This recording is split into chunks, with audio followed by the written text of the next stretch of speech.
Hi mga beshi! Samahan niyo nga ako sa aking market hour tonight at ang ating first stop ay pumunta nga tayo sa Pure Gold para mag-grocery at bumili ng mga item na wala na sa aming bahay.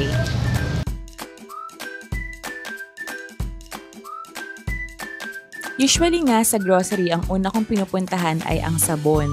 Kaya eto at kukuha na nga tayo ng Ariel at Downy.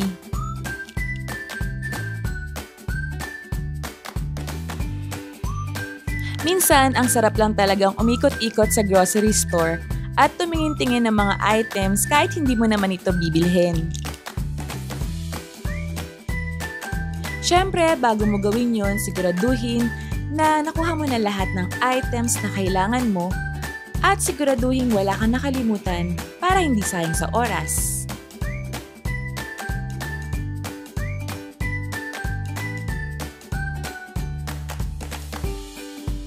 At ngayon naman ay pumunta tayo sa palengke at ang kagandahan nga ay sa labas lang ito ng Pure Gold.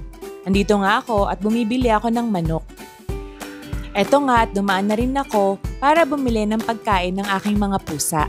Ngayon naman ay dito tayo sa gulayan section at bumili tayo ng mga gulay na kakailanganin natin sa ating pagluluto tulad ng patatas, carrots, sitaw, Baguio beans, repolyo at ampalaya. Pumunta na nga rin ako dito sa bilihan ng mga itlog. Eto nga, tapos na kami at naghihintay ng elevator. Hi, salamat! Natapos din! Salamat sa panonood mga beshi! Ingat kayo! Bye!